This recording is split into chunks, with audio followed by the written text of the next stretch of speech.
Assalamualaikum warahmatullahi wabarakatuh. Kali ini kita akan mempelajari kelas 5, tema 1, organ gerak hewan dan manusia.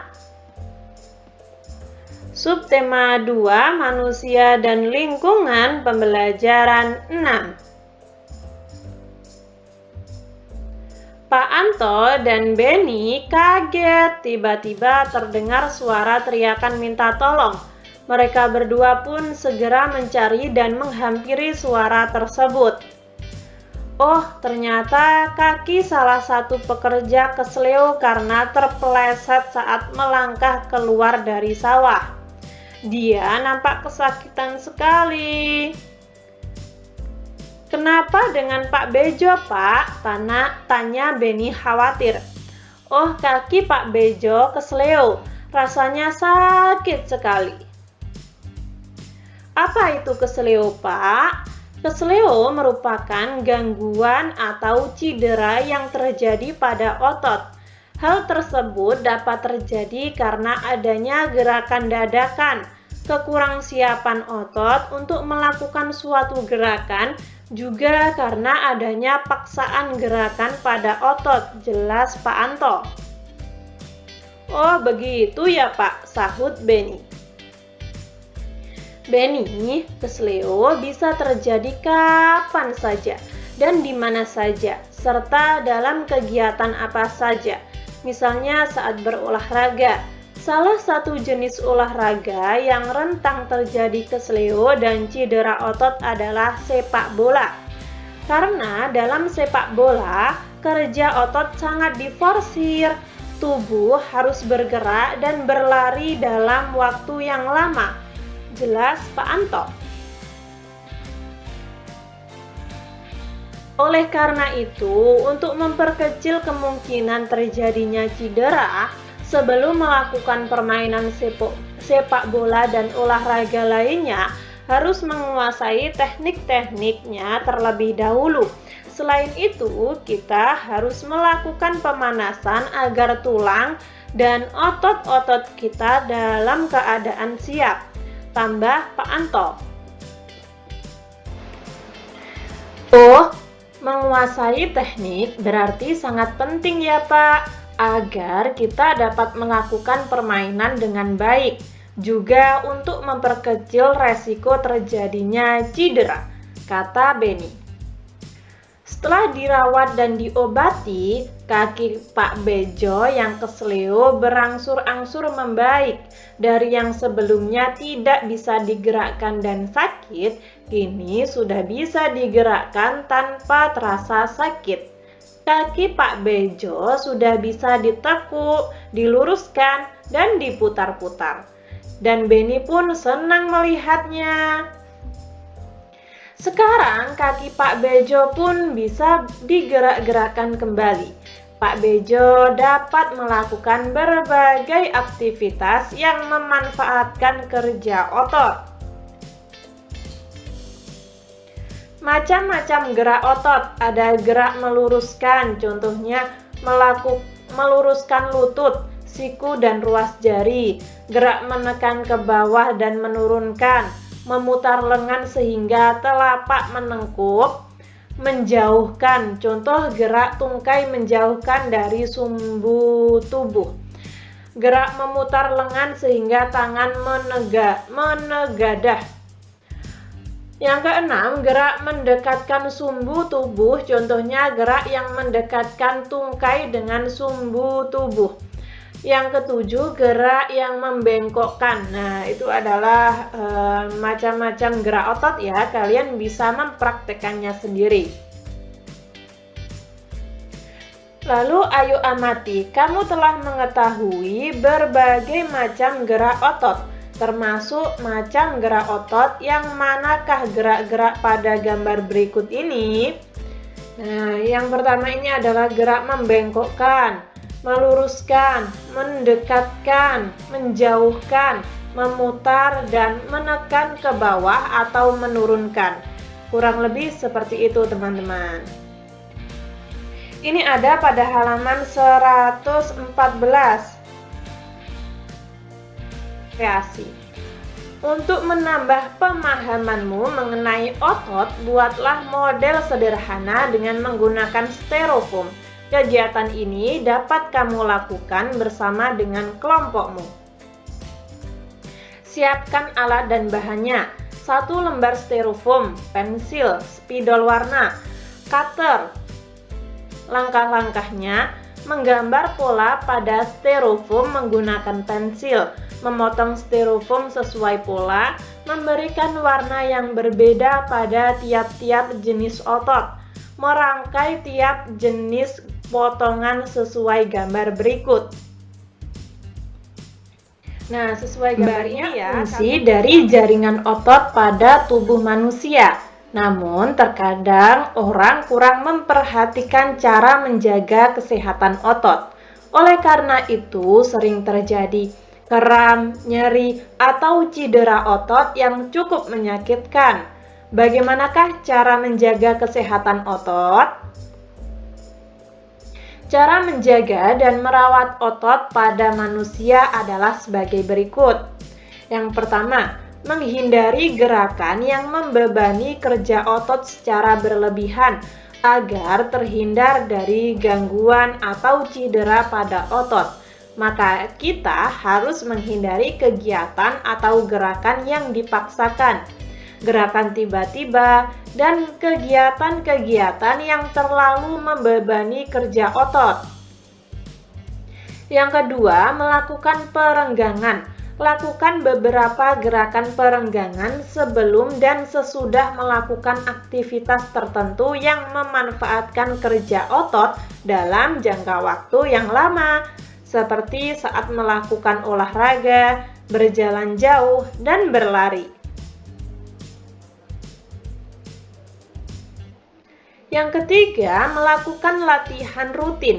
Banyak latihan fisik yang dapat kita lakukan untuk menjaga kesehatan otot. Latihan rutin ini dapat dilakukan dengan beban maupun tanpa beban. Bisa dilakukan di dalam maupun di luar ruangan.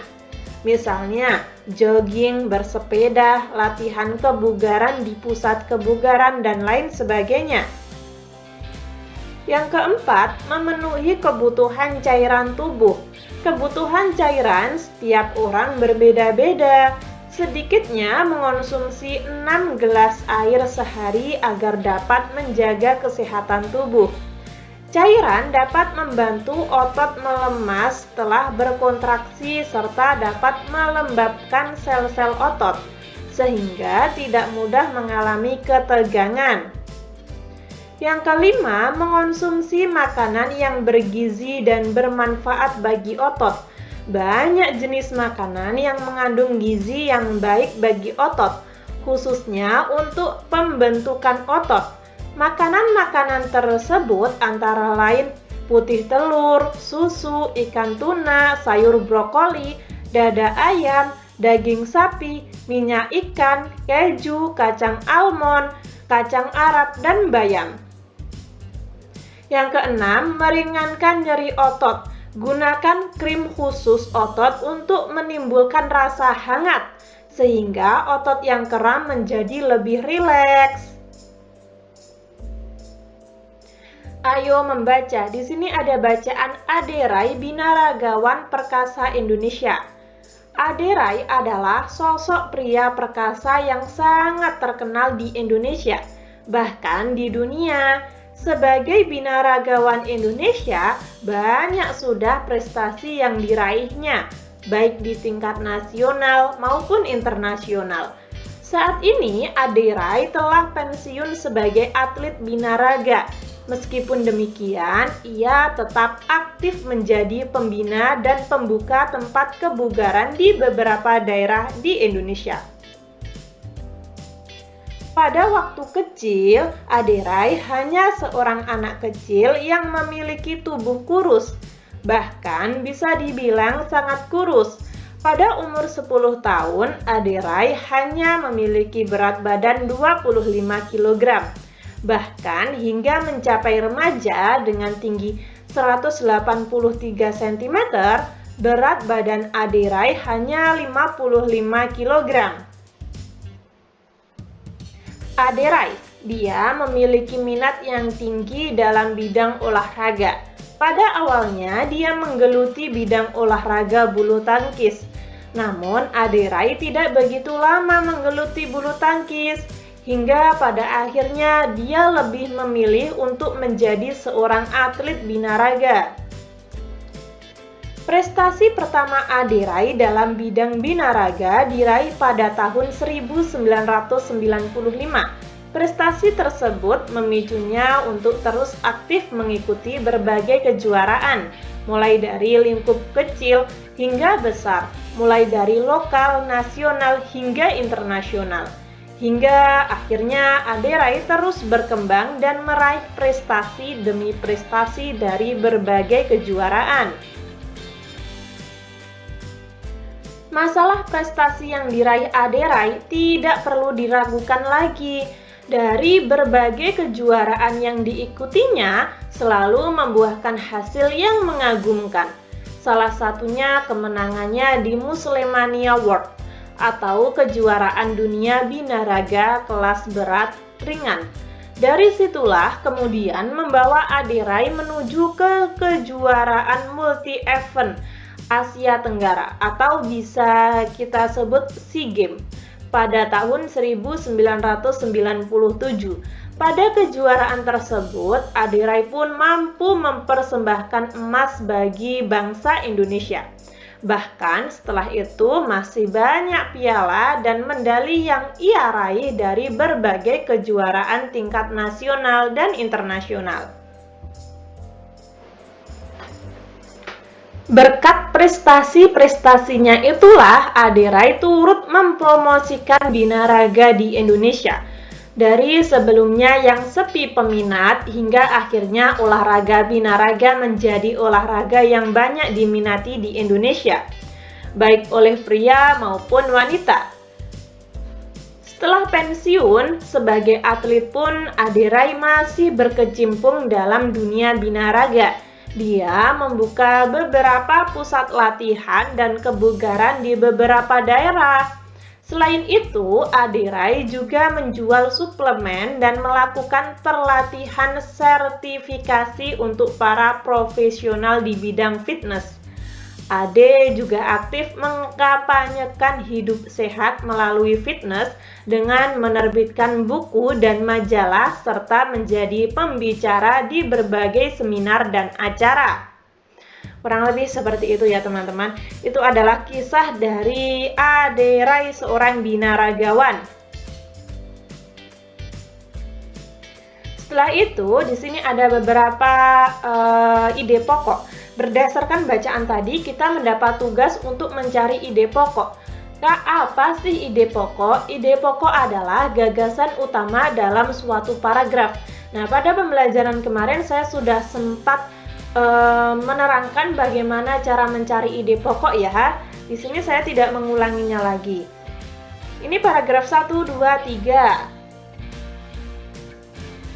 4, 5, 6, 7. Nah, ini ada pada halaman 118 teman-teman.